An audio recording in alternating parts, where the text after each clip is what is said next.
Thank you for joining us today for what we've called Truth or Dare, a webinar on WPS implementation, which is organized by Women Equals Men and the Ministry of Foreign Affairs. We hope that we'll have an open and constructive discussion on how full and concrete implementation of the WPS agenda can be realized, because we feel that after 20 years of promoting and talking about WPS, it's time for an honest reflection on where we stand. And when I asked about the name for this seminar, Truth or Dare, I was explained that it's about truth, because we want to have this honest reflection, and we also want to be bold about what we can learn from mistakes and omissions, and we dare to actually share those. My name is Joke Brandt. I'm the permanent representative of the Netherlands to the UN in New York here, and I am delighted to help you go through the program today and really looking forward to the discussion, because we have some great speakers and panelists that have agreed to join us today. But before we turn to them, let me share some information that will be useful for participants at our meeting today. After our first speaker, who will set the scene, we will have two panel discussions, and after the panel discussions, we will have some time for questions, and then we will close with some reflections on the way forward. Please note that more information on the program and the speakers is available in the chat box, and I would also like to ask you to kindly use the Q&A box for your questions. Any questions that we will not be able to cover today will be addressed in the report of this meeting. For translation, please go to the right-hand corner of your screen where you see more, and if you press there, you can see language interpretation, and then you can select English or Spanish. So that should work. And finally, also note that the event will be recorded and will later be made available. So if you would like to tweet about the event, please use the hashtags and the links that are shared in the chat box. So now it's time to get to work, and it's my great pleasure to introduce our first speaker for today, Professor Cynthia Enloe. Cynthia is a research professor at the Department of International Development, Community and Environment, with affiliations with Women's and Gender Studies and Political Science, all at Clark University in Massachusetts.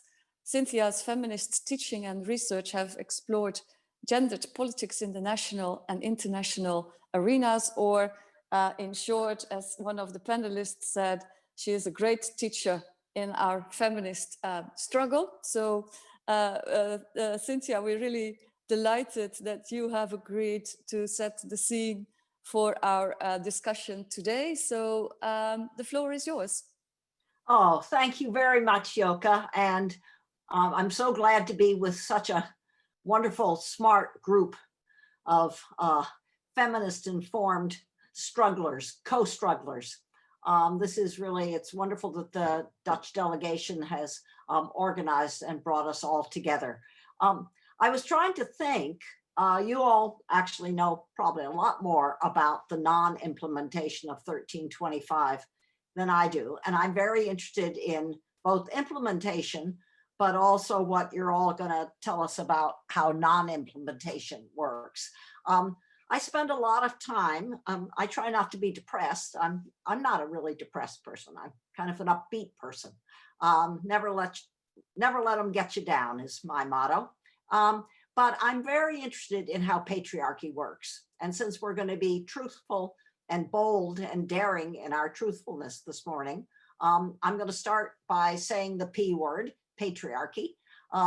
I think we're all still learning, and we need to pool our knowledge and our experiences on how patriarchy works. And one of the things I've been struck by is these 20 years. 20 years is a long time. Even if you're Dutch, it's the time between 1945 and 1965. If you're Rwandan, it's the time between 1994 and 2014. 20 years is a long time.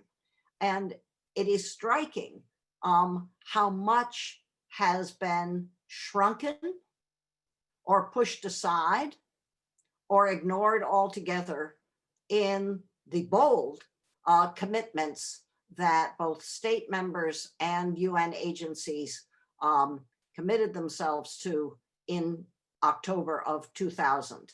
And I think it's important to remember who really drafted. This is, you know, the history below the history here. Who really drafted the whereases and the wherefores in 1325. And it was a historic coalition of feminist informed people, activists, inside of activists, civil society organizations, as well as NGOs and feminists inside the UN, what was then UNIFEM, UNHCR, and other parts of the United Nations. And the reason they put it together this way is because they had done research, very grounded research on how conflicts, armed conflicts, both marginalize women, exploit women, and then are ended, so to speak, always in quotes, without any consideration of women's experiences of the conflicts or women's ideas about how to move past the conflicts to rebuilding society. That was the point of 1325 and its passage in October 2000. There are a couple things that I've noticed, and again, the only thing I know is what all of you have all taught me.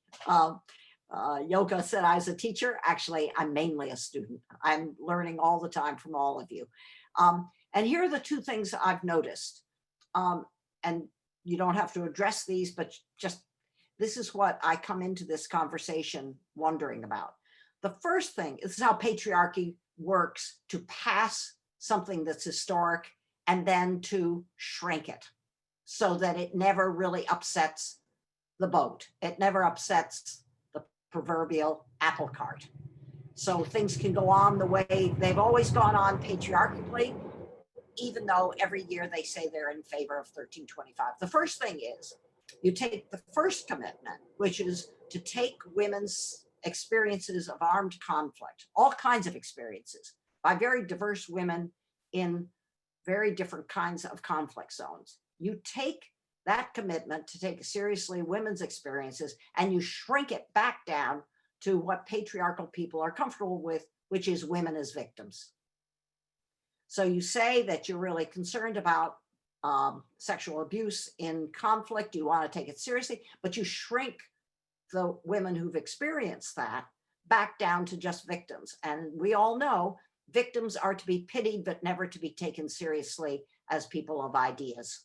The idea that a victim actually has ideas to push us forward is an anathema to patriarchal people. The second thing I've noticed over these 20 years is that the second commitment, which is to take women's representation authentically, that's the opposite of token, to take women's representation authentically at the table, as they say, has been shrunken down to, well, let's add more women to the uniformed peacekeepers. As if, I mean, I'm very interested in women in armed services, but nobody, no feminist I know has ever thought that was the solution. It might help dilute some of the masculinization of some of the security forces or armed peacekeepers, but it is never the solution. And yet that is the comfortable. Both these things were resisted to begin with, to pay any attention to women as victims, and to even think that adding more women to the uniformed peacekeepers was something that should be carried forward. But now they are both the safe versions of 1325. And that combination of shrinking women back into voiceless idealists, victims, and just adding not too many, but a few more women to the uniformed peacekeepers. That now seems to be what a lot of people imagine is 1325. Nobody here on this panel thinks that, that's for sure. But I'm interested in shrinkage, dilution, and really neglect.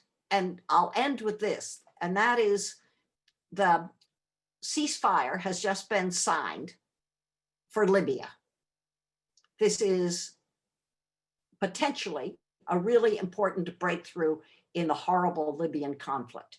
I haven't seen anybody say that, aside from the UN temporary envoy, who is a woman, for Libya, I haven't seen anybody say that there were at the table anybody other than the armed participants, that's the two main militias, as well as the outside states that are very involved in the Libyan conflict.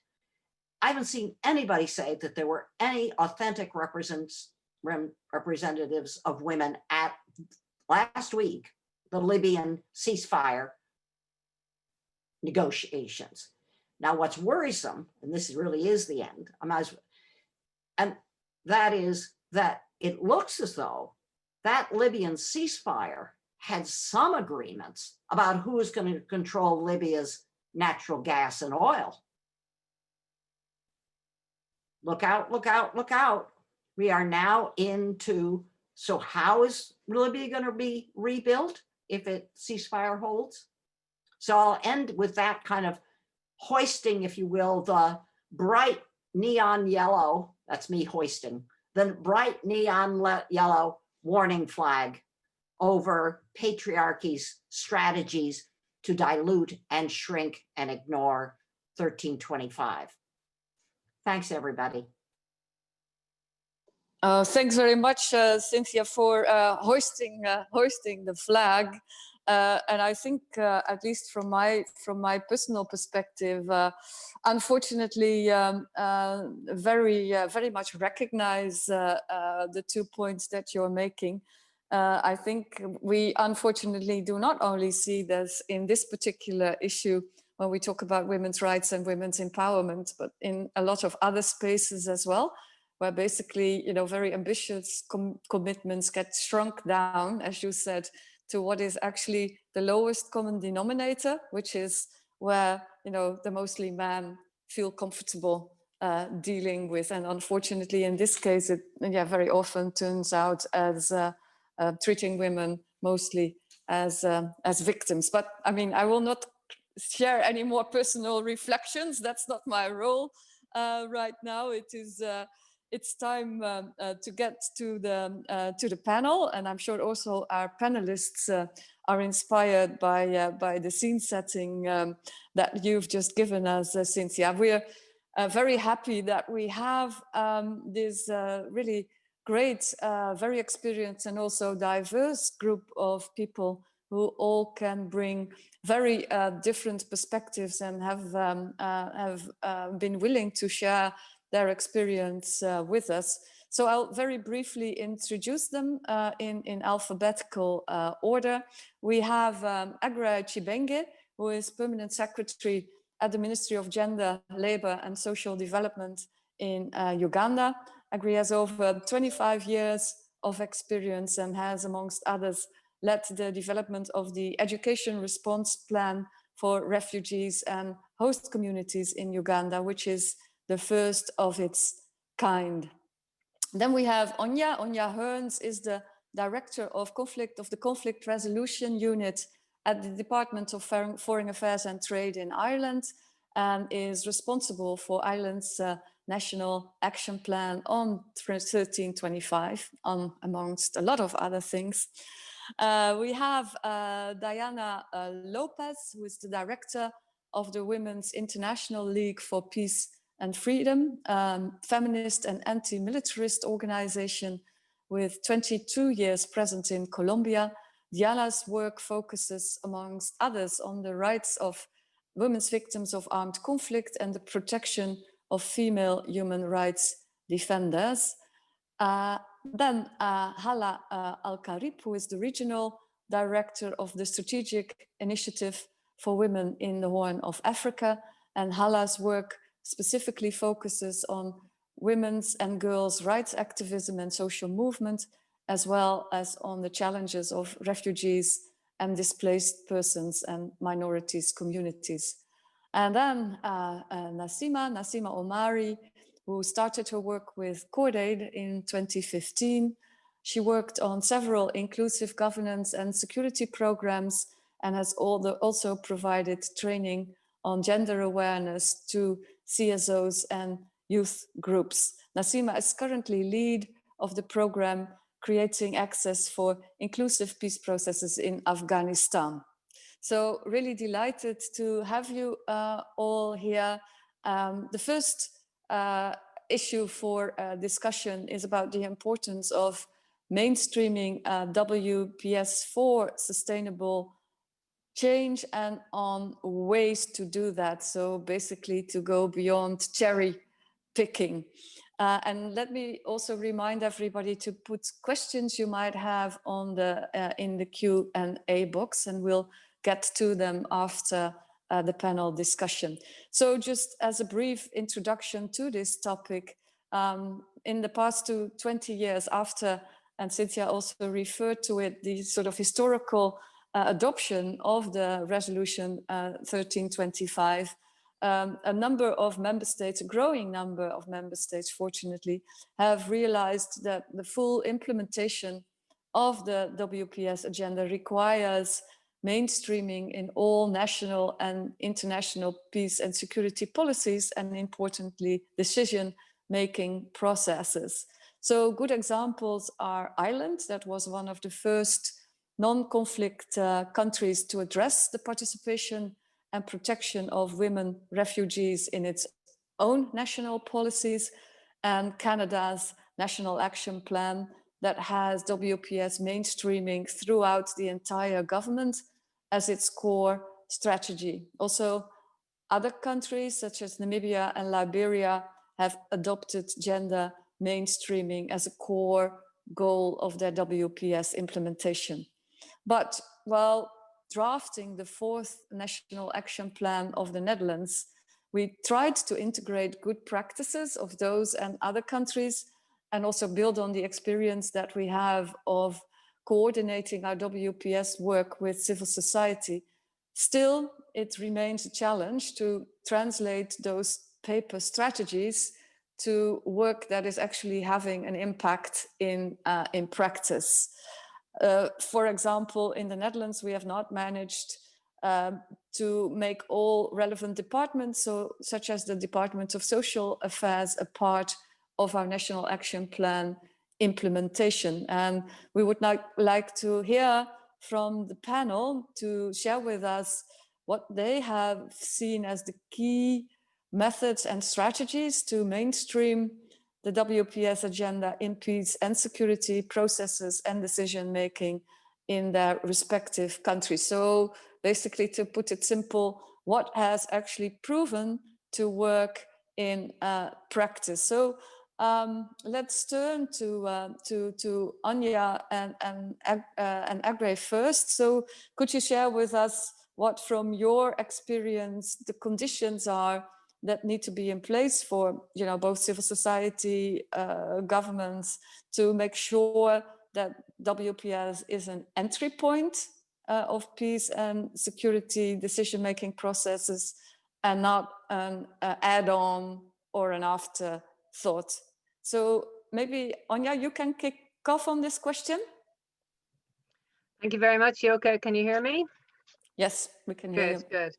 Yeah, when looking at this question, one thinks obviously automatically of our own National Action Plan, and how on the third one we succeeded in achieving some of those issues you spoke about and getting an all-of-government approach. And I'll talk about that a little bit later. But I think I'd like to go back to, what is the main condition? Well, people need to be aware of the issues around women, peace and security. And not everybody is. We're privileged in that we are, and in the work that we do and the organizations that we work for. but not everybody, not every woman in the globe is aware of what her rights should be. So there needs to be an awareness and commitment by all of the really important role that women, peace and security can play in peace processes and also in their implementation. And we all know the statistics, you know, they're there for us, that peace processes, which include women, last longer and are more effective.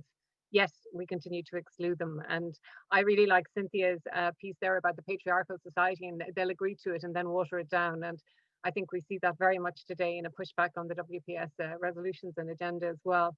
So therefore, governments have a responsibility to support the development of strong civil society, I think, to advocate for this and to make governments accountable. And civil society's role, in my view, is very key. You know, it should be engaged in working on the issue with women and youth on the ground, from the grassroots right up to the national level, on issues, gender equality issues, and also highlighting the gaps in areas of need, say in conflict resolutions, and bringing that to government as well. So governments should be supporting civil society, but the civil society should really do a lot of hard work on the ground to get down to that grassroots level. On the global, in the regional level, regional organizations also have a responsibility, but who tells them about this? Who makes them accountable for it? So they have to be made accountable by their members and their member states as well. And then globally, multilateral agencies must invest in the agenda to ensure that gender equality issues are a routine part of peace negotiations, and indeed that adequate funding is provided for their implementation and for the participation of women in these processes. Again, we know of the 3 tracks of negotiation, 3, 2, and 1. And what you've mentioned earlier about Libya, Cynthia, as well, as like how many strong women have been there in track 1. None that we're aware of, other than, as you said, the woman from the UN.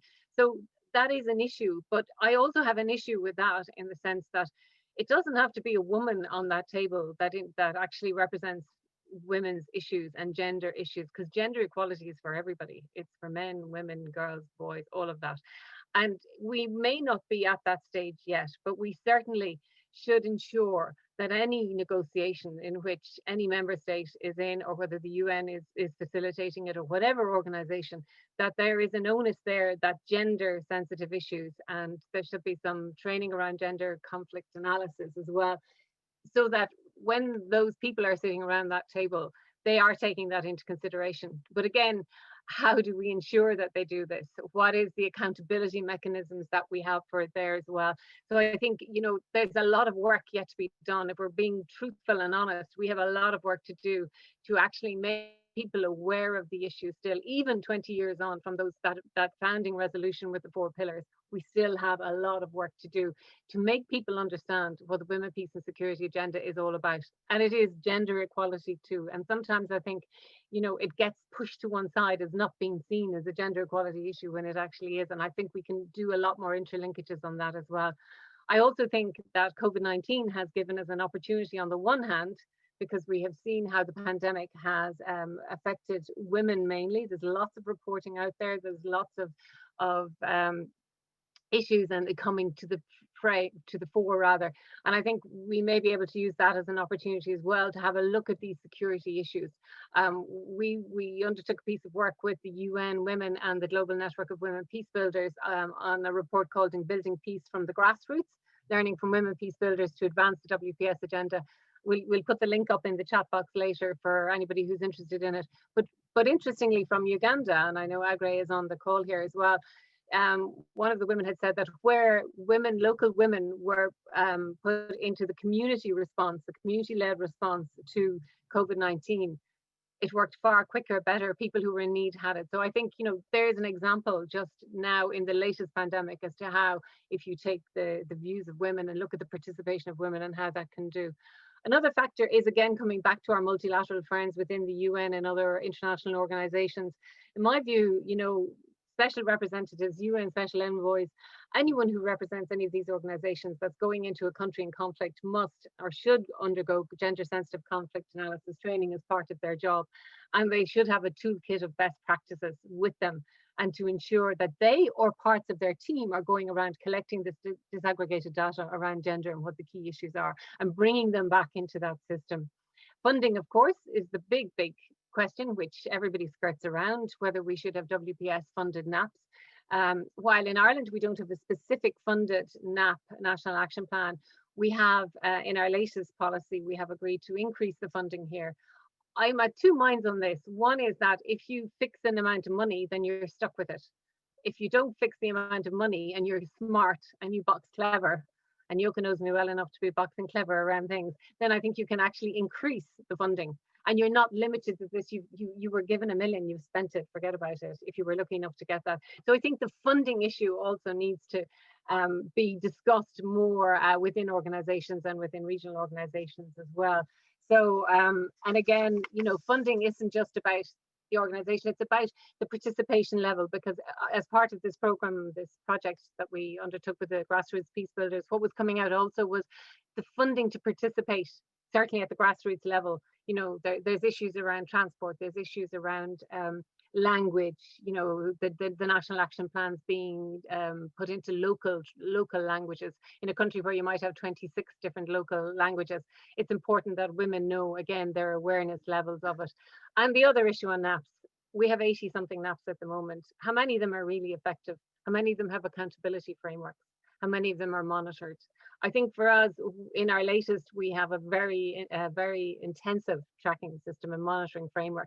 And we're just at the end of the first year and we're pulling that all together now. So it's going to be interesting to see where we're at with it and whether we need to shift it and change it. You know, it's really important that you're able to measure your progress. And I think when we went to review our NAPs, we were told that we hadn't been doing enough outreach and that we hadn't been capturing all of the things that we were doing. So it brings me back very neatly, Yoka, to what you were saying about trying to get your government departments involved in government NAPs. Was when we did our review with our consultants, one of the issues we looked at is what was going on in other departments like the Department of Justice and Equality, the Department of Social and Rural Affairs. And in fact, we were finding that they were doing quite a lot, which was NAP related and related to, say, refugees and migrants that were coming into the country or living in the country over the last 20 years. So all of a sudden, the buying in of other government departments was that much easier because they weren't doing anything new. They were just getting credit for what it is they are already doing. And that actually encouraged them to come in and look and see what else they could do under the 4 pillars of 1325. So that's just a tip.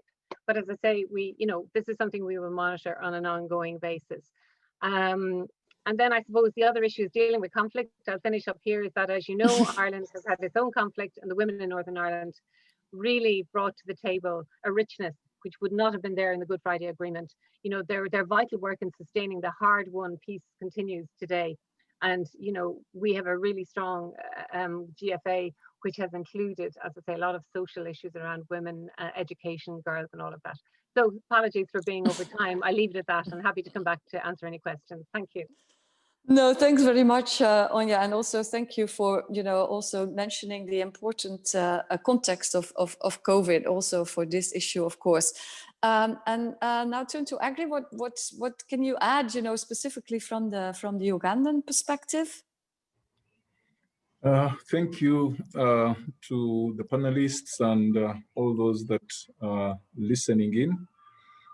I'm approximately 3 to 4 weeks old as permanent secretary at the Ministry of Gender, Labour and Social Development. But within that period, we've had quite a number of discussions on this issue of women, peace and security, and looked at a review that was conducted of the national action plans that we've developed over time. And we are now at the 3rd National Action Plan.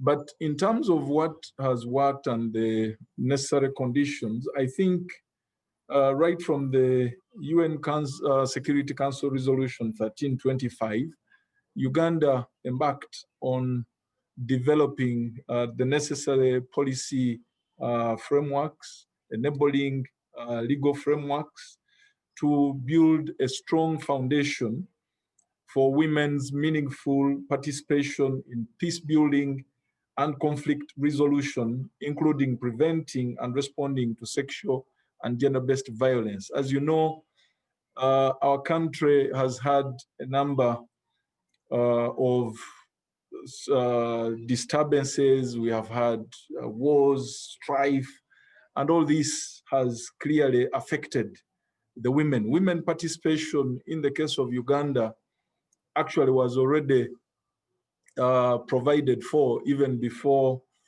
that particular period of the year 2000 of the UN Council Resolution 1325. But immediately after having put in place an enabling framework, we now embarked on a multi-sectoral, multi-stakeholder mobilization in the implementation of the National Action Plan 1, National Action Plan 2, and strengthened our partnership with the state, both the state and the non-state actors.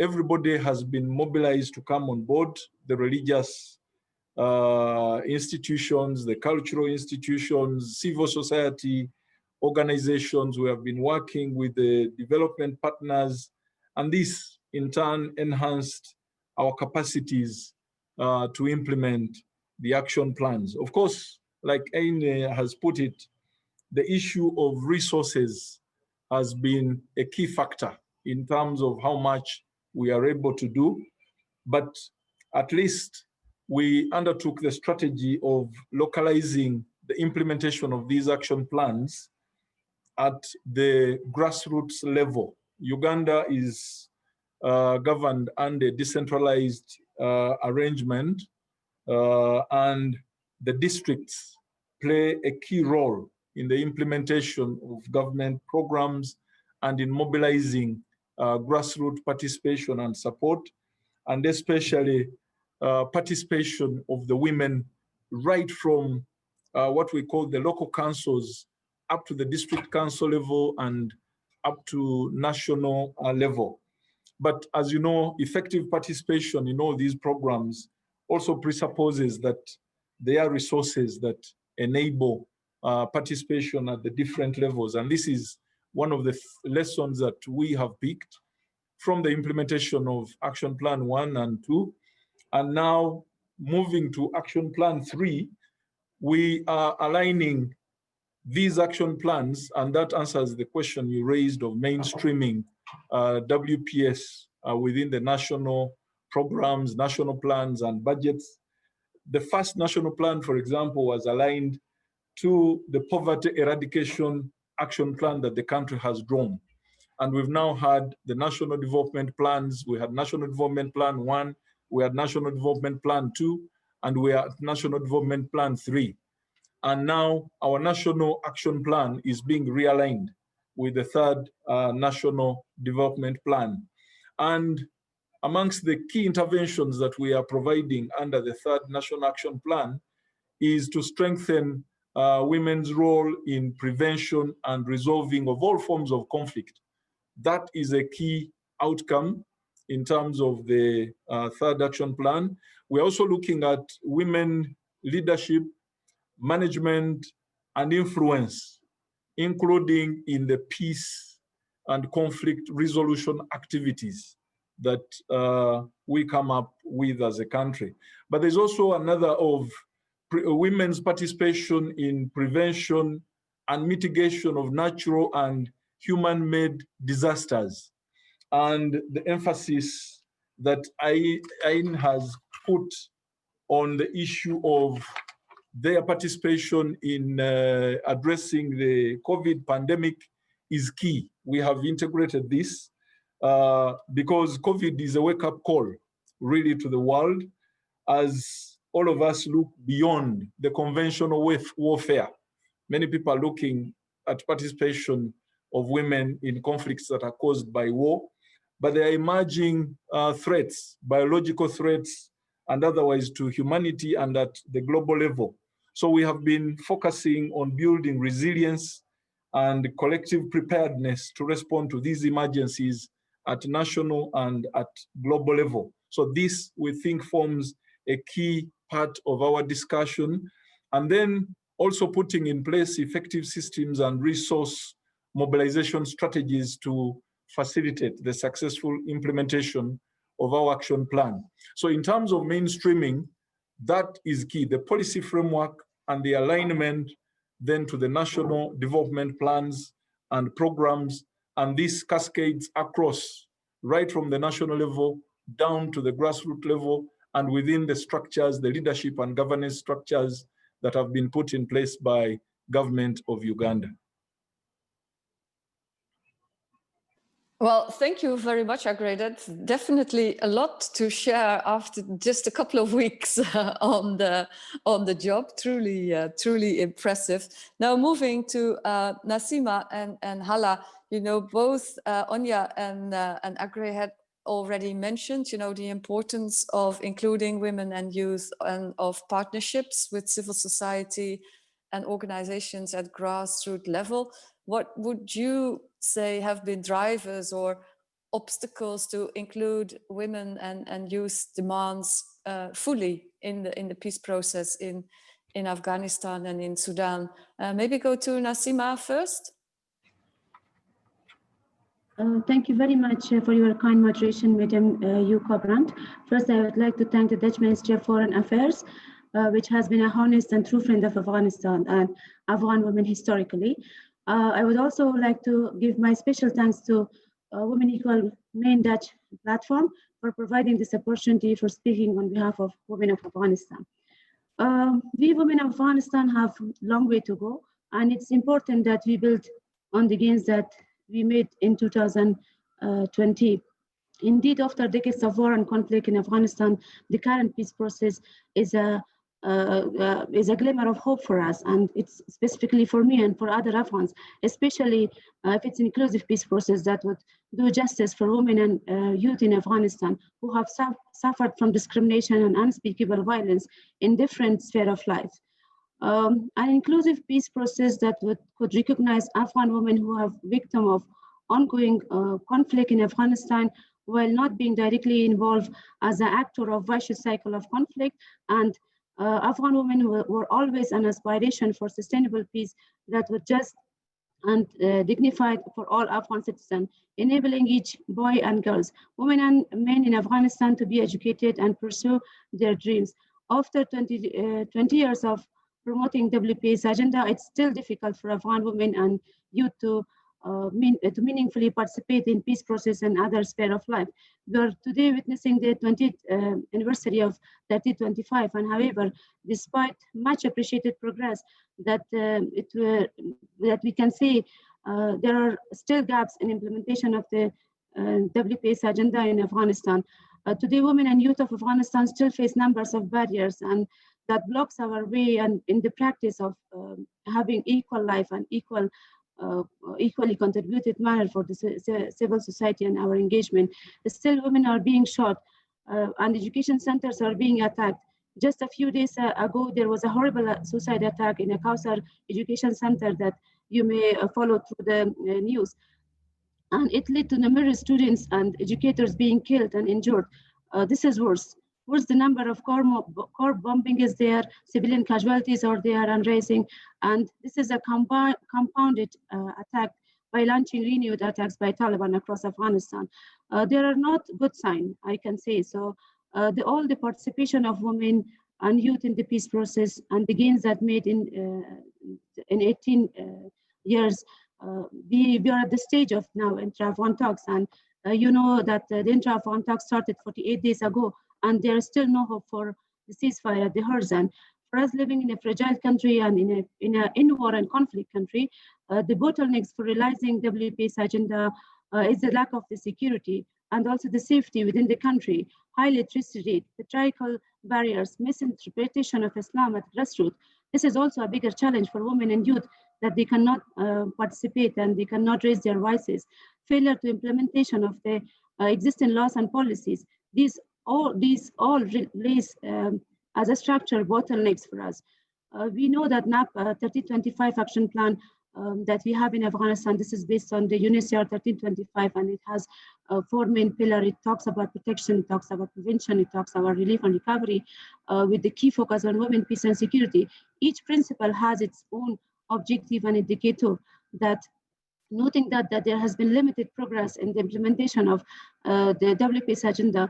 If I may speak on behalf of Afghan women, I can say it's quite been justified for us to expect the tangible outcome of these policies. But WPS agenda should not be the only action plan for Afghanistan or for government or for NGOs to implement it, because by using this national action plan, it remains very small part of the government to be responsible. And most of the time, they are not even aware of this national action plan and the aims and the strategies that they should follow. In order to bring the measurable changes and contribute to overall impact of WPS agenda, it's very important that member state, international community at large, they stand strong in supporting WPS agenda, and also perhaps most importantly, they should insist on the meaningful participation of women in intra-Afghan peace process talk and enabling social peace after the peace negotiation have been concluded. Women's rights should not be a bargaining tool.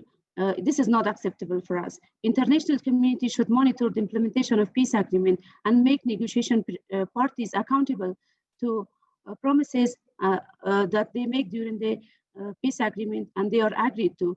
I personally can say as a woman and as a young activist that I believe at heart that I cannot see and my future, and I don't know what does a peaceful Afghanistan may look like. So this is the current scenario in Afghanistan. We really need international support and UN member state to stand strong for meaningful participation of Afghan women, because it's a very crucial time in Afghanistan. If we pass this time, then it will be too late. Thank you. No, thank you very much, Nassima, and also for reminding us again about how difficult the situation on the ground is, as also again illustrated by this recent attack on the education institution that you also mentioned. And it shows again how, like I said, how difficult the situations on the ground are and how important it is as an international community, as you said, to stand strong. So Hala, can you share with us the perspective from Sudan on the question? Thank you very much. I'm going to speak about how meaningful is 1325 for women in Sudan, and due to my work, for other women around the region, that I work with very closely in South Sudan and Somalia, particularly. And I have to say that I've been working in conflict and post-conflict areas for over 20 years, and one of the really achievements that I have seen, for 1325 is that it enabled women to speak out, against all forms of violence against women that occurs during conflict and post-conflict times, and it gave women a voice, to talk about the violation they are experiencing. In the case of Sudan particularly, I think, the situation in Darfur, it was for the first time for a massive number of women who experience sexual violence to come out and say, listen, this is what happened to us during the armed and civil conflicts in the region. And eventually it led to the indictment of Sudan past President al-Bashir by the International Criminal Court. And I think this is largely, the influence, the enabling, what 1325, the enabling environment that was created by 1325. Having said that, on the other hand, is the limitation of 1325 is also very, very clear for us, women who are working on the grounds and with grassroots women. We understand really well that having a fantastic 1325 plan, or a representation of women in different platforms, it's absolutely isolated, from the realities of the consistent violation that occurs in the ground. And based on my experience and my organization experience, having a 1325 national plan without a system of governance and a legal framework that actually endorses the agenda of 1325, it turns 1325 into a tokenism tool, and something that was often used by our national governments, to appease the international community. And that's something very painful for us as women rights activists and feminists who works on the grounds, because we live the day-to-day reality with women, their violation and pain. So, I mean, while, for example, a country like Sudan has a fantastic 1325 plan that produced recently, by the new transitional government, we have one of the worst legal framework in the world. We have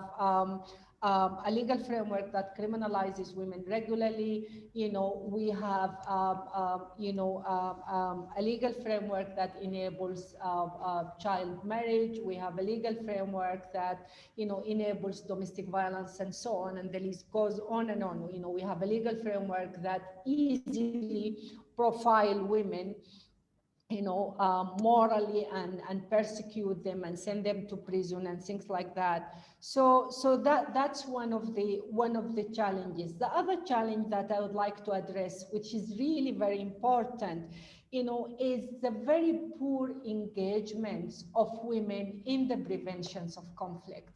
And so we cannot talk about, women as peace builders and women as involved, as effective actor involved in negotiating, conflict transformation and peace, while we don't play, critical role when it comes to issues of conflict preventions. And the fact that we're not able to play a role in conflict preventions because, unfortunately, for the past 20 or 30 years, the whole issue of women, peace and security, in my view, it has been largely depoliticized.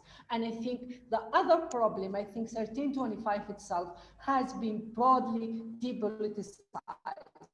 1325, it should be largely interconnected to issues of governance, as Nasima has mentioned in Afghanistan, the layers of issues that intersect with 1325, religious militancy and fundamentalism, repressions of women, custom and traditions that openly persecute women. We cannot speak about 1325, for example, like in South Sudan, and then just a few kilometers, you would see women are brutalized and sent to jail for bride wealth, for failing to repay the bride wealth. They have been criminalized, and still there is a workshop and training and talking about 1325. So the depoliticization of 1325, the lack of connections, between 1325 and the overall governance system is really problematic. This document should not be a tool for government to use at conveniency.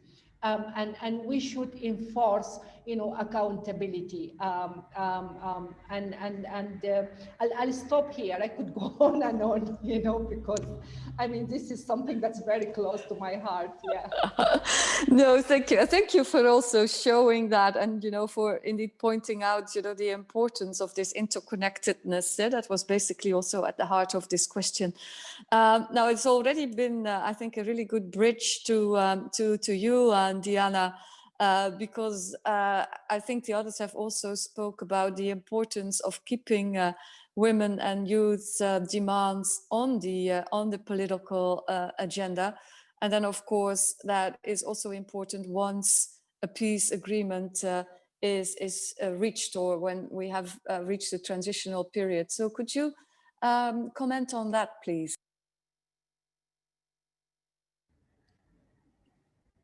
Muchas gracias. Bueno, agradecer también por la invitación para escuchar a través mío algunas de las experiencias que hemos tenido durante estos 20 años, y retomando las palabras de Cintia, 20 años para Colombia no solamente ha sido 20 años de la resolución, sino ha sido 20 años de múltiples esfuerzos para negociar la paz con diferentes grupos armados, y 20 años que también nos han significado la firma de un acuerdo de paz con uno de los grupos más antiguos de América Latina, y también nos han significado la profundización de la democracia y la ciudadanía para las mujeres, e incluso nos ha significado seguir construyendo paz en un conflicto armado que sigue vigente y que además suma a la pandemia del COVID, que tiene unos impactos, como ya lo han mencionado mis anteriores compañeras y compañeros,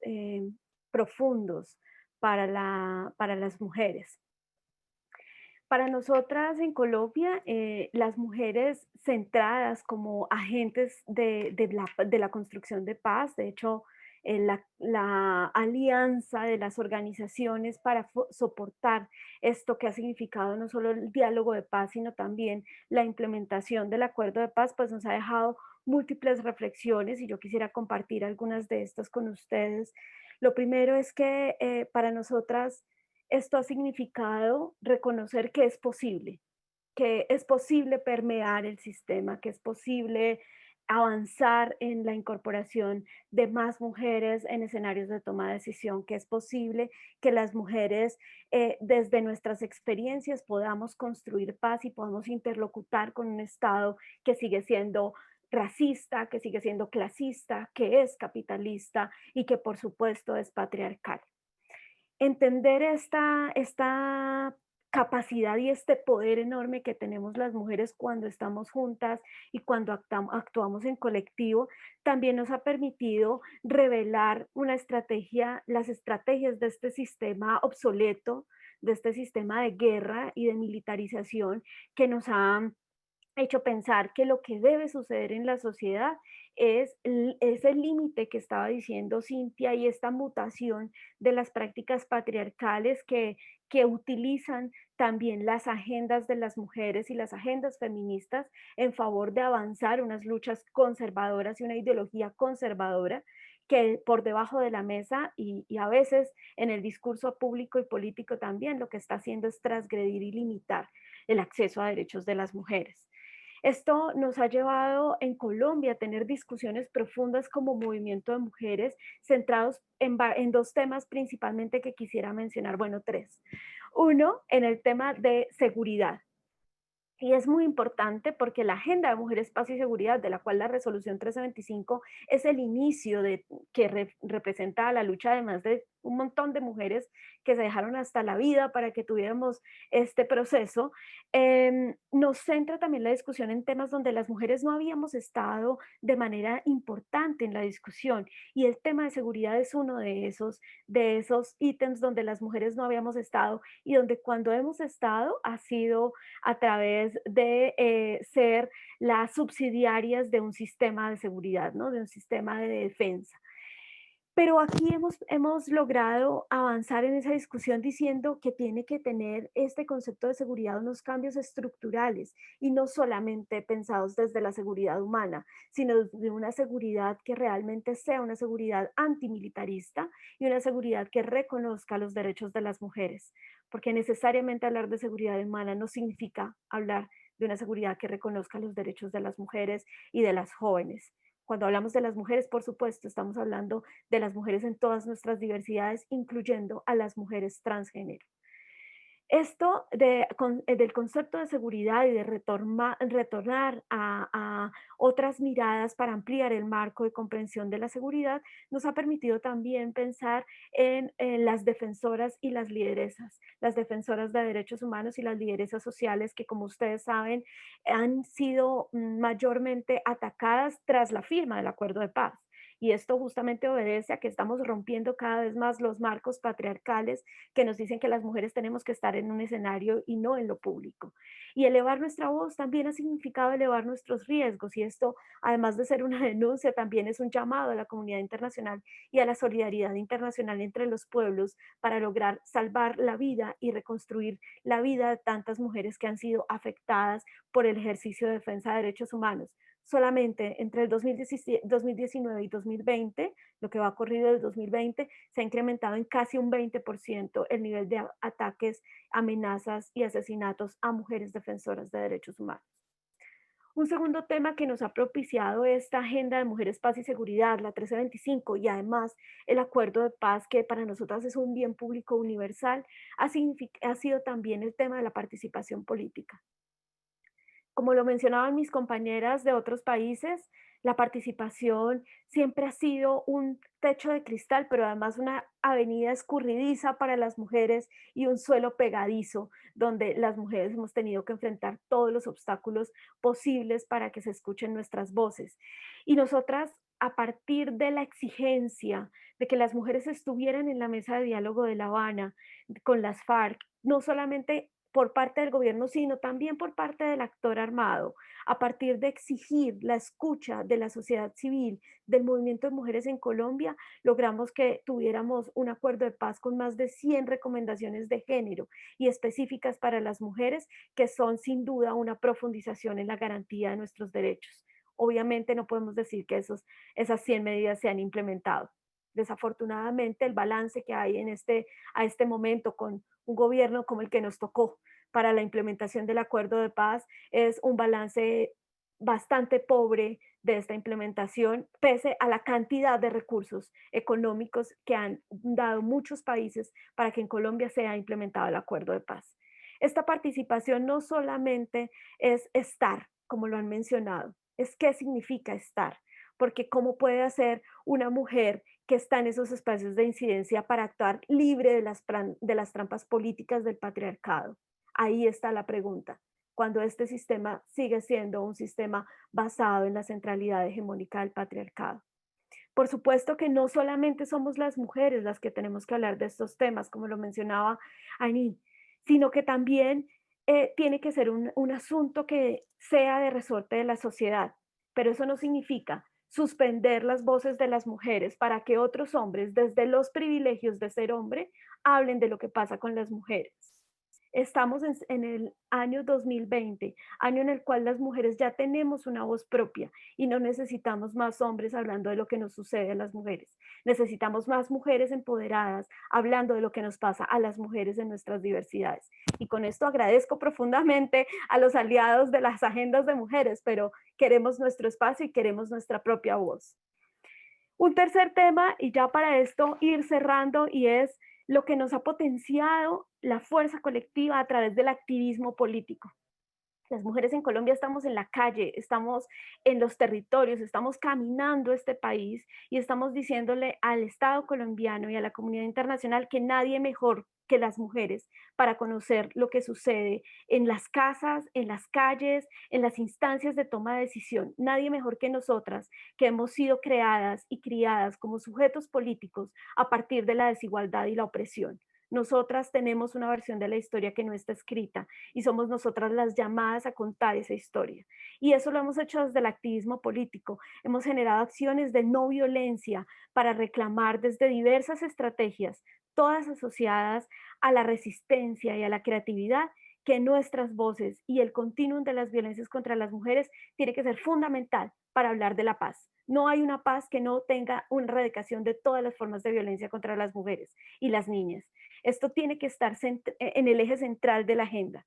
Y para cerrar, yo quisiera decir que la colectividad que nos ha permitido este proceso de paz y que nos ha permitido nuestra propia acción política desde todas las diversidades ha significado para nosotras romper incluso nuestros propios miedos, nuestros propios retos internos, ha significado entendernos en la diversidad y también ha significado gritar, como lo gritamos cuando se estaba haciendo el pacto entre las FARC y el gobierno, que no queremos ser pactadas, sino pactantes de la paz. Y ahora gritamos con todas nuestras fuerzas que la paz no nos cueste la vida, que no le cueste la vida a las mujeres y a las jóvenes en Colombia.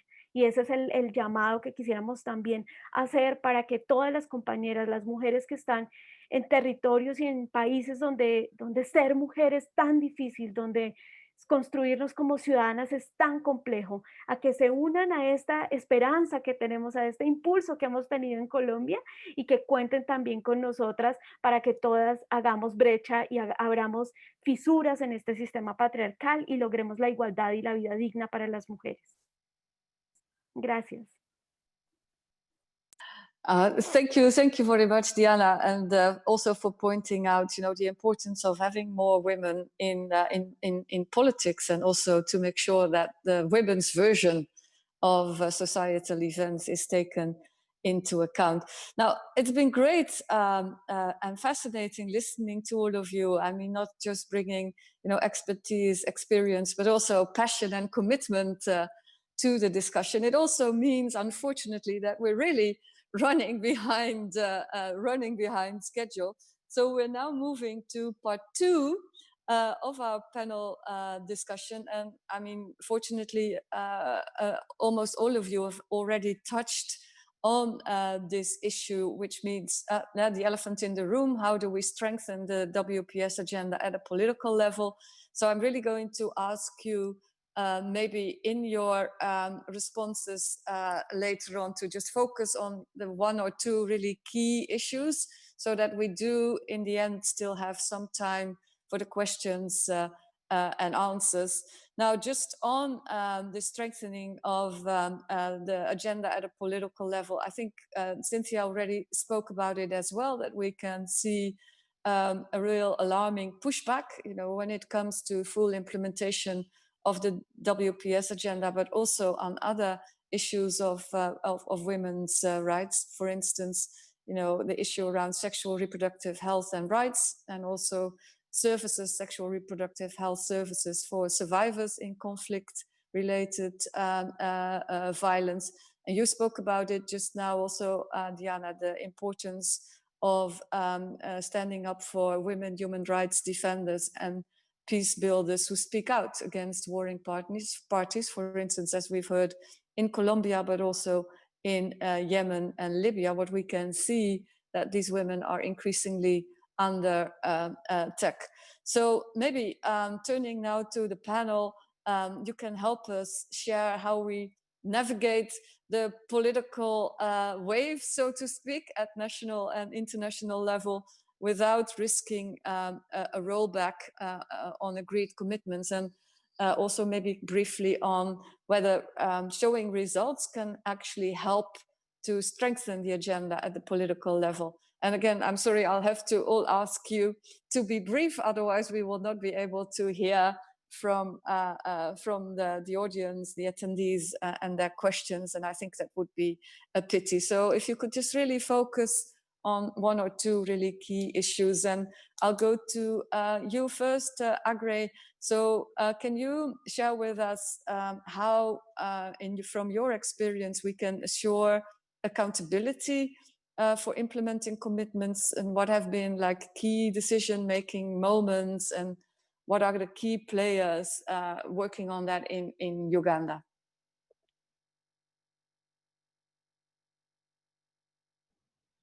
I think first and foremost, accountability boils down to how effective the leadership is, and which, in the case of the mainstreaming agenda in Uganda, is provided by the ministry responsible for gender, labor, and social development.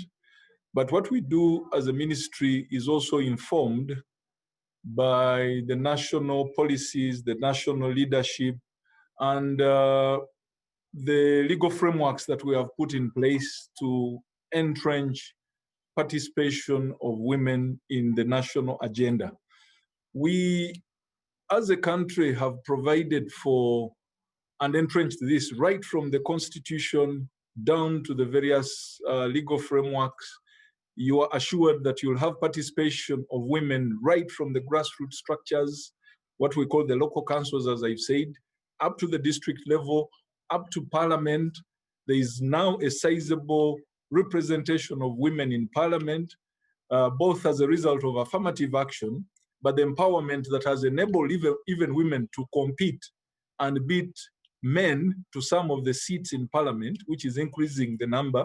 We are right now in a season where we are preparing for elections, and it's exciting to see the level of participation. So it's a question of political leadership, entrenchment of this within the policies, but also we need to build, I think, synergies in terms of this whole agenda at the national, at the sub-regional, and the regional and international level, to take advantage of the opportunities that have been created because of this being a national and an international agenda. If we take advantage of those opportunities, I think it will be very easy to build this within those systems, and the accountability will also be guaranteed. So that's what I can quickly say. Wonderful, and thanks very much for an optimistic view. Now, turning to Diana and Onya, we talked about navigating the conservative waves and now pushing for really gender transformative policies and practices. Could you share with us whether there are any sort of front runners or game changers that we can learn from? And maybe I can ask you to comment first, Diana.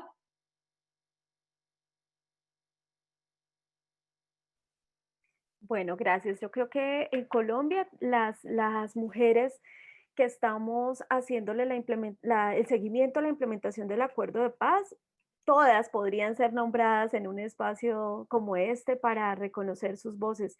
Sin duda hay mujeres que han dejado mucho en este proceso y que han significado un avance para la ciudadanía de las mujeres.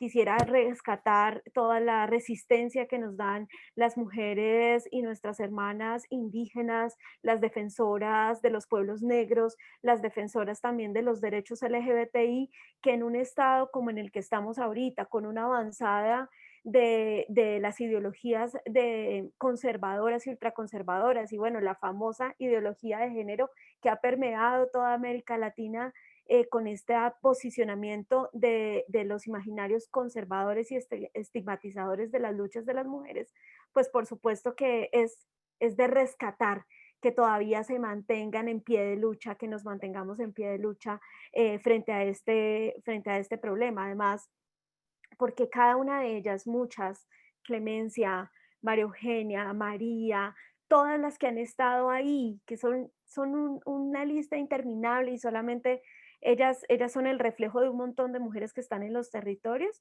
muestran cómo, por ejemplo, en este momento con un gobierno como este, que le propicia tanto recurso a la guerra, en lugar de darle recursos al bienestar y a las políticas sociales, pues todavía mantienen su voz alta y nos inspiran cada día, ¿no? Creo que las pondría a todas ellas en nombre de las mujeres en Colombia.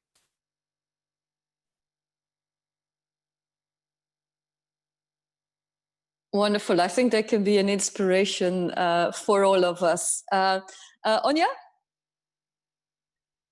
Thanks, Joka. I suppose when I looked at this question as well, I looked at, what is the idea of conservative political arenas and what does it mean to us? And I suppose in my view, all arenas are conservative when you're truly trying to advance transformative approaches to gender equality. It is never, never easy. And again, we talk about pushing, and I have a word of caution around pushing, because I feel that what we really want to see is an approach that brings people along with us when we're trying to get transformative change. This is really key. There's no point in attempting to push or to force ideas on stakeholders. There has to be ownership and agreement and buy-in from them. And of course, this can make it really difficult when we're trying to get to an agreement when some of the actors have fundamentally opposing views. So, however, I think we've learned from programming on the gender equality on the ground at maybe micro level all the way up to the global level in terms of norm negotiation, and that to push too far can result in far worse consequences. In fact, it can make the agenda quite toxic. So, and it closes down space and which results in little gain for anyone. So I think that's a lesson to be learned, in that we need to be careful on how we push. So I think for me, it's very much about working collaboratively together. It's very much about changing the narrative and showing that the narrative for gender transformation policies and practices focuses on positive benefits. So in other words, bringing everybody along, women, girls, boys, society as a whole, showing them that the benefits of this that are there. And also it's equal rights for all, including women and girls again. But it's also about societies that are more peaceful, prosperous and respectful. And I just want to give one quick example from Ireland, which is a developing country. But for years, we were very much behind the times when it came to LGBTQI issues and also around sexual, reproductive and health issues. And I would have to say that we did a lot of work on that and came from a very, as we say, backward side forwards in the space and in a very short space of time.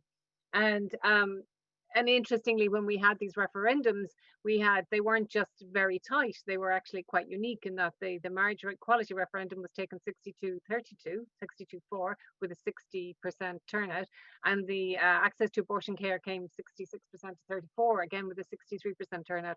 So it showed it very encompassing. And you say then, well, then how do we do this in a country which was very, very conservative on these issues? And I would have to say a key aspect of the success of the campaigns was the ability to convince more conservative members of society of the importance of equality in marriage for LGBTI persons and for abortion care for women. And they were able to show through the campaigns that these issues were not ideological issues, but real life questions with impact for real people, and in terms of their rights to share their life with someone else or their right to access healthcare. So it involved a compelling narrative and also the ability to reach across political divides and create a social movement for change that brought together people from across all walks of life. And women were the lead in this, but not all of the time. It was right across, but they did play a critical and essential role in driving social change and gender transformative policies and practices here, not just by leading the charge themselves, but this collaboration by being able to build a broad coalition of support from NGOs, from trade unions, from political parties, from academia, professional bodies, and the general public. And this took over maybe 10 years, but I mean, it really showed how you can actually transform that agenda and get such a result in referendums. So basically, as I say, work collaboratively, bring things forward as a whole and not on a partisan basis. And I think also, you know, we have a citizens' assembly, which also it's like what we call deliberate democracy in action, whereby people come together, all write a really diverse group to look at what are the issues that we need to deal with as a nation as well, which is quite good. And I suppose international level, on the multilateral side, we work collectively together to try and push the agenda. And I suppose to give a practical example, maybe it would have been Geraldine Bernason, our Perm rep there in New York, chaired the Commission for the Status of Women through 2018-2019. Difficult times as chair of that, and how do you get agreement among states on differing positions on gender equality? And she became known for a solutions-based approach. So, and then in negotiating and bringing people on board with her to get agreement on gender equality norms. And you know, and statements. And while it had positive incomes and it might not have been the ideal position for all states, it still represented progress in terms of agreement there in support for gender equality. So again, it was a collaborative approach, coming up with solutions and trying to see both sides of it as well. So I think for me, it's very much about working collaboratively. It's about, you know, again, education, awareness about what the issues are, bringing it into the real life situation. And I think Diana mentioned in her talk there about, you know, what was the first, you know, the most important thing for women. It was life, and it was having a secure life. So it's bringing it back to life and the realities of life and how we can move it. So work collaboratively together and bring as many people on board as you can. Thank you. No, thanks very much, Anya, also for these two concrete examples of how a collaborative approach maybe requires patience, but then in the end gets results. Now, to Hala and Nasima, we've spoke a lot about, you know, the role of civil society, feminists and women peace builders. Now, how do you see civil society organizations operating when we basically see a shrinking space for civil society? Maybe Hala, you can go first.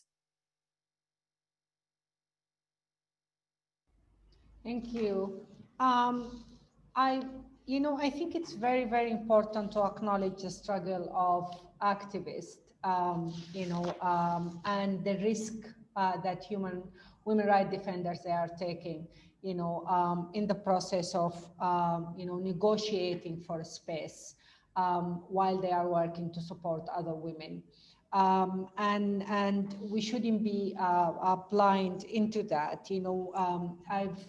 I'm very concerned about minimizing 1325 to the whole issue of numbers and how many women participated in how many events. I think acknowledging gender equality and the fact that women are part of the civil space, and they are part of governance, and they are part of society, is critical when we are looking and approaching an important and vital document like 1325. So that's something that's very important. The other thing that I think it's very important to pay attention to, in my view, is the whole issue of generations. And I think, you know, when we talk about inclusivity and when we talk about everyone, you know, we always tend to forget that. And to be honest with you, I see that, you know, in the context of where I am working. You know, I'm working in a you know, certain part of the world where the number of young people below 30, you know, are over 60 or 65% of the populations, and the level of awareness, you know, of their rights, you know, and of their you know, entitlements, you know, and you know, interest in being part of the system of governance is increasing by the minute. And I think, you know, if we were not able to negotiate with young people, that will create a lot of frustrations. It will drive us back, you know, into another cycle of conflicts, and that's always has been the case, you know. I think it's really very important to consider the large number of young women and young men who are very eager for equality and who are sick and tired of the cycles of conflicts, and they are sick and tired of the control of the elites, you know, of the system of governance, and blocking, you know, a broader communities. The level of awareness, and I see that very clearly here in Sudan, the level of sophistication, you know, of civil activism, you know, and how young people are becoming very, very sophisticated and capable, you know, and open and ambitious in navigating, you know, speaking about their interest in governance, being men or women. It's something that's really very, very important. The fact that we sometimes, and it's particularly within the NGO, some sectors, sometimes I think, you know, the international organization, they sort of push us back, you know, assuming that the modalities of work and the modalities of engagements, it happen against the stagnant reality. This is one of the biggest problems of 1325, you know, insisting that traditional societies are the same traditional societies. They are not. There is a lot of transformation and change, and the dynamics, you know, of social transformation, cultural transformation is happening very fast in this part of the world. You know, I hope I've added something meaningful.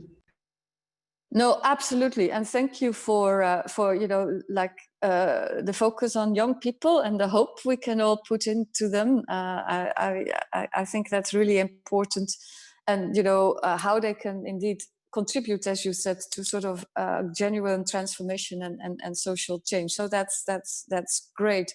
So Nazima, it's I think you're the one that can close off the panel discussion. So please go ahead. Well, thank you so much.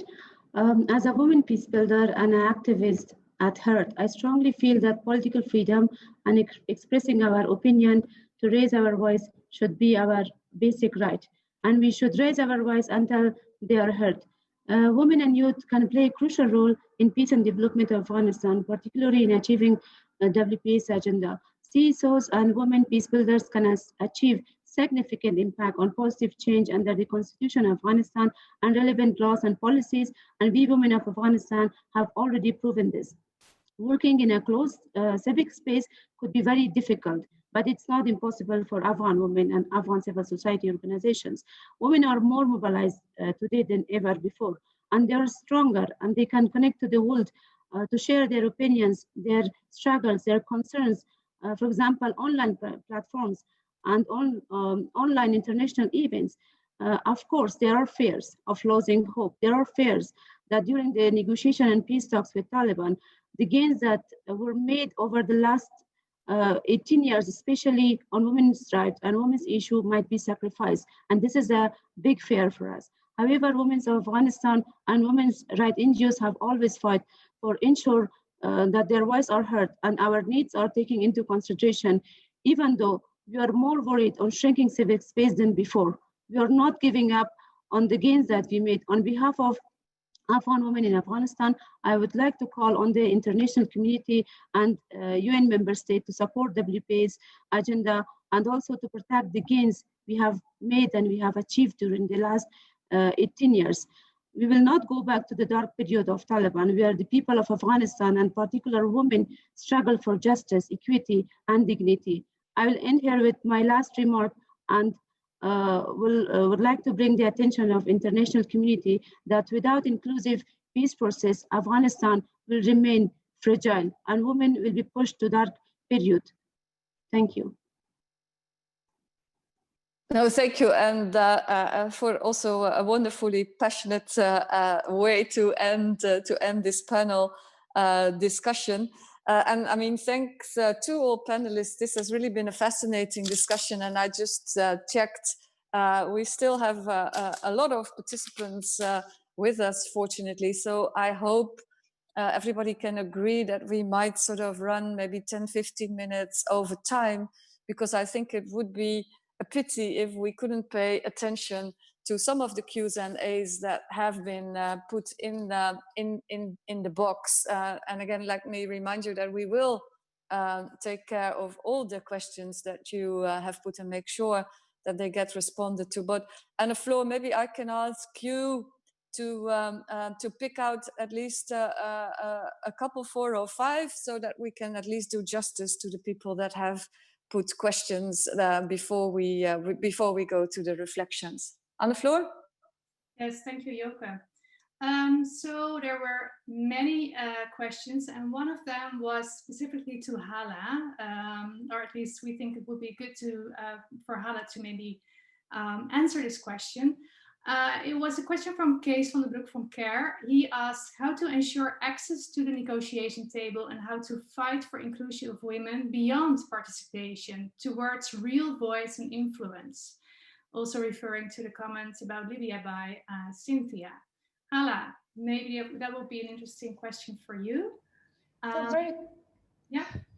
Very quickly, I really think that, as women activists and feminists, we should not be afraid of politicization. I think what happened to us over the past 30 years, by the traditional, women movements and NGOization, the concepts of engaging on women's rights arena, it became so depoliticized. And women movement and feminists were taken into a corner that its interactions with politics, it's becoming something like a prohibitions. And I think for women to become active in 1325, we need to genuinely not to shy away from engaging in politics at all levels. I'm a great advocate of women engagement at the local politics level. Through my organization myself, we always talk and encourage women to involve in local councils, in tribal councils, in traditional and non-traditional structures, because we need to build an expertise as women, an accumulative expertise, that we take it with us at the national level. I have lived in a government that has 30% of its parliament women, but it was the worst government in terms of treating women and abusing, women. So the issue of representations, the issue of symbolic representations, it's something that we need to reflect on. It has really negative ramifications on the women and the feminist movement. I hope that answered the question. Thank you so much, Hala. Then we would have a question for Nassima from Lisbeth van der Hoogte. She asked, do you agree that the process in Afghanistan is too much one of government and international institutions? So, for example, are rural women also involved? And do we know what they really want? Well, it's Afghanistan have a very complex context. And coming to the question, which is that raised that it is whether it is like totally governed by the government or international community has its influence or not, and whether local women are consulted or not. The State Ministry of Peace, they have a consultation mechanism, and fortunately, numbers of consultation mechanism is also planned for coming months. That it's in number, I can say around 50 or 54 consultation meetings will happen with each provinces. That it started from Badakhshan, it will go to Helmand and other provinces, and this voice will be heard through the ministries. And we as NGOs and also numbers of national civil society organizations, we are also contributing to the inclusive peace process. We gather the voices of women at the local area and we compile it and we share it with the State Ministry of Peace. There were numbers of Zoom meetings, even during COVID-19, that the negotiation team, the negotiation members, they came online and they answered the question of local people, they answered the question of women and youth. So we are quite satisfied with the process, but this is not enough. Because the peace agreement is between the Taliban and government of Afghanistan. So we need international factors to focus on the intra-Afghan talks and also to push for inclusivity and also to push for the ceasefire for now, because most of the casualties are happening when the peace talks is going on. So this is not a matter of worry for us that whether these women that they live in a far and remote area of Afghanistan, they cannot come to the State Ministry to Kabul to share their voices. But we as a civil society, we are bridging them. We are carrying their voice. Thank you so much. Thank you.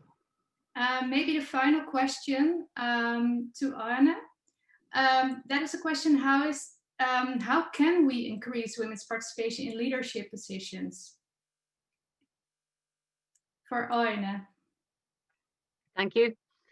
How can we do it? Well, I think the very start I was talking about, working with organizations at grassroots level to ensure that women are empowered. So coming from the ground up. So I think if we can continue to work at that grassroots level, we will find natural women leaders coming through. I mean, the women in the community are those that run the community, and you will find very strong women coming through that. I think another issue which came up, and I think Mary Robinson, our former president and part of a member of the elders, has said as well that women like her, they also need to ensure that other, women are coming up. You see the same faces all of the time, perhaps in negotiations, and that's because there's nobody else there. But why is there nobody else there? They need to reach out as well, perhaps, and bring people along with them. But I do believe education, empowering young girls and women, will lead to stronger, natural leaders coming through from communities, and then receiving that support, be that through government or through civil societies or through donors, through fellowships programs, all of that. So that to me is get them young, get them early, and bring them from the bottom up. And I think that's really key and important. It's not easy.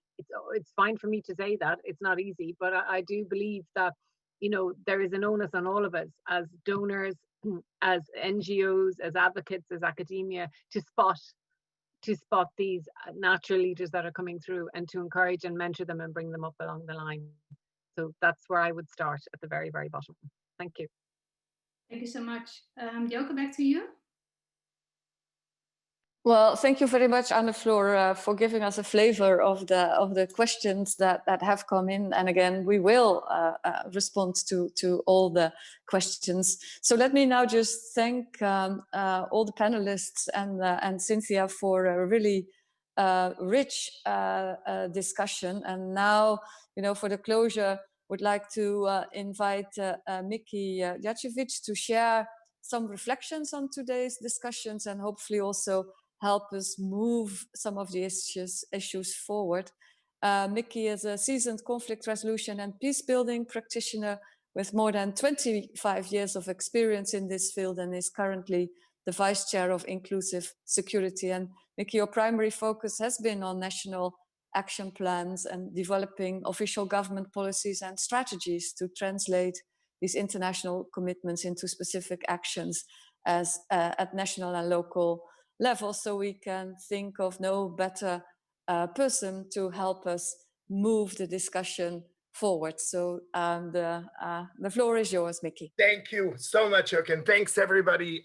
Joke, thank you. My mother would be so proud. You pronounced my name correctly and you gave me so much credit. So humbly, thank you for that. Such an honor. Obviously, Cynthia has been a great guide. I had a great privilege of working with Hala and Diana, and certainly Nasima is my old compatriot. We've traveled this quite a long, and then obviously Aine and Agare. our government compatriots. So I'm glad to really have been familiar with everybody's work. And let me start with reflecting back. When the war ended in my native Bosnia and Herzegovina, I, with a bunch of other young people, I used to have a lot more hair, a lot less kilos, but we were young at the time. And we said, what can we do? And we could not be optimists in that situation right after the genocide. But like Cynthia, we were born to not be pessimists. So we started a movement, still exists. It was called post-pessimists, meaning we have to move beyond this, but we have to feed our real to the ground. And I feel our agenda 20 years later is in that space still. And having been one of those people that Cynthia mentioned that, you know, literally 20 years ago this week, I was in New York with my then colleague, Sana Mandalini, knocking on doors, finally getting, with the push from beloved Namibia, I don't know if they're on the call, but Bangladesh agreed to introduce it. And I do remember that because this came from the ground up, and I do want to recognize women from my own country, Bosnia, and the Rwandan women, Palestinian women at the time, certainly Sudan, South Sudan women, Colombian women. This came from their lived experiences. And to this day, I often revert back who ask me ongoingly about the NAPS or this or that security reform or this or that on the extremism issue. This agenda was not meant to make war safer for women.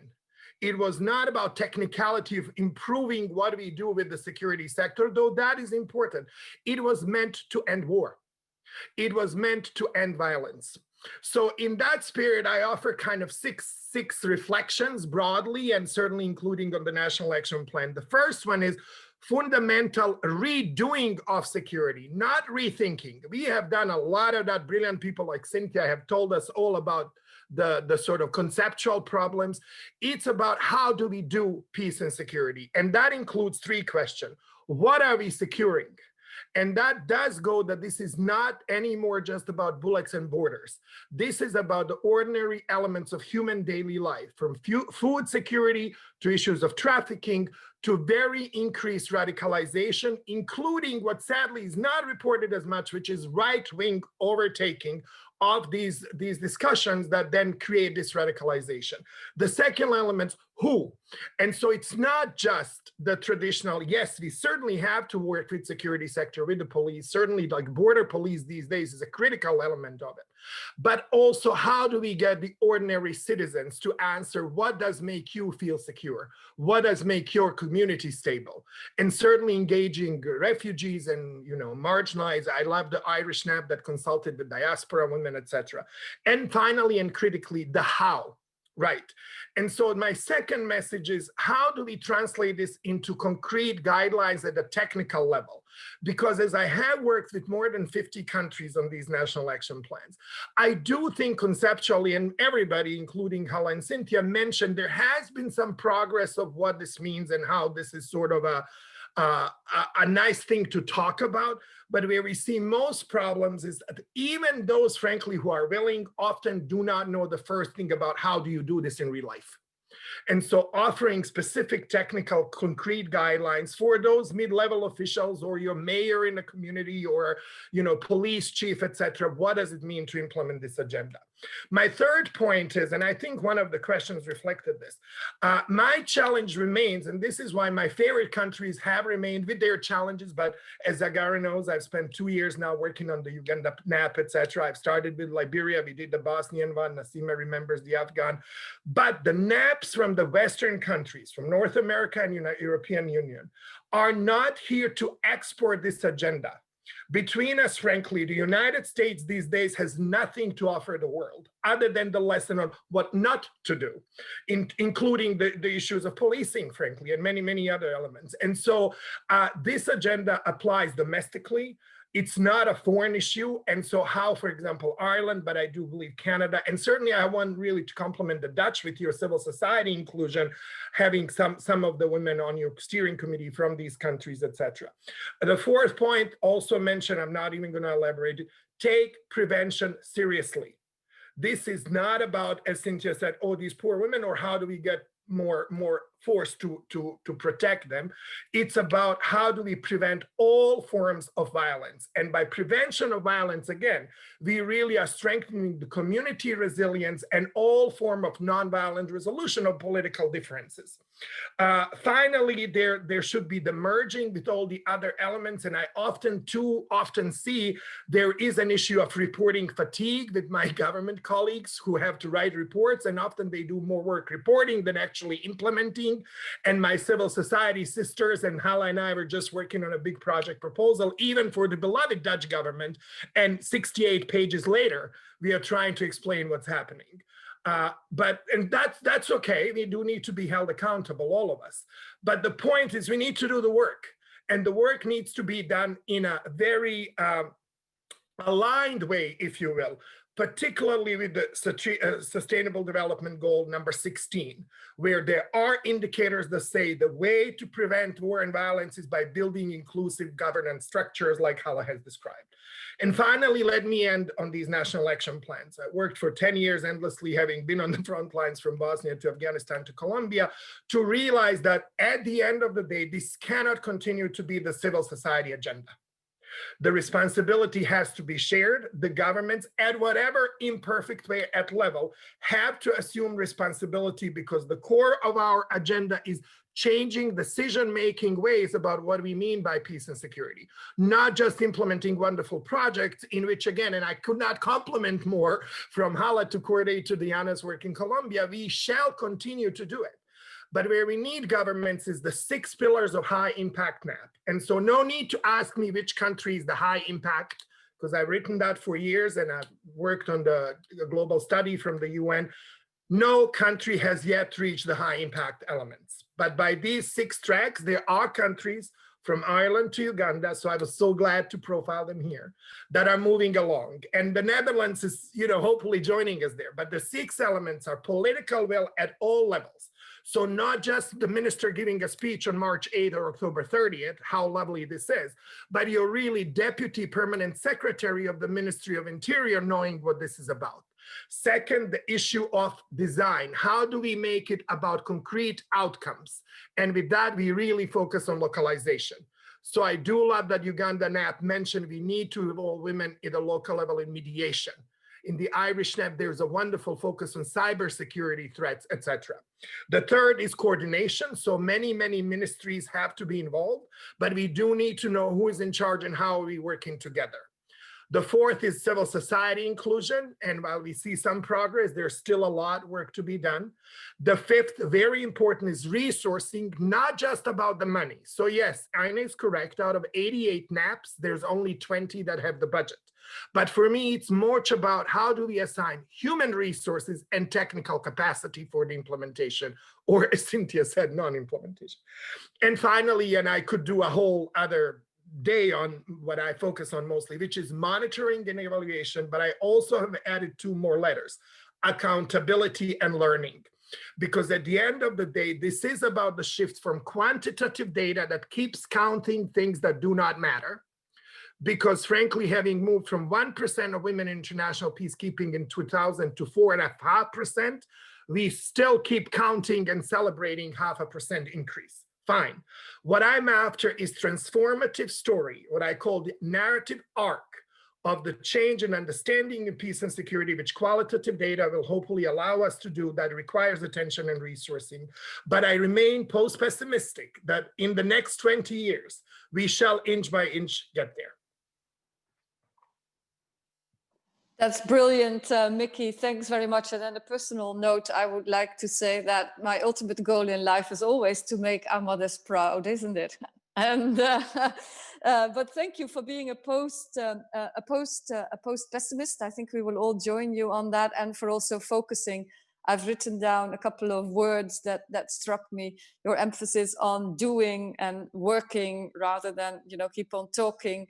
And thinking about things, because basically we know what to do. We just need to start doing it. So I think that serves as an inspiration for us all. I'd like to thank all of you participants and attendees to join me in a big thank you for the panel and the speakers. I thought it was a really inspiring discussion. I think you also did, because I can see that all of you are still here with us. It's been 20 years, as Cynthia said. It is a long time. And I think that when it comes to your the added L in your acronyms of M and E and A, I hope that we've all learned from this experience and that we got inspired through it, and that we will see each other, I think, for the time being virtually, to collectively pursue our work on this. So a big thank you. I am the only one who is not on mute, I think, so I will give you a big hand on behalf of everybody. It was incredibly inspiring. Thank you very much. Thank you. Bye-bye. Thank you. Bye-bye, everybody. Thank you, Slán. Bye.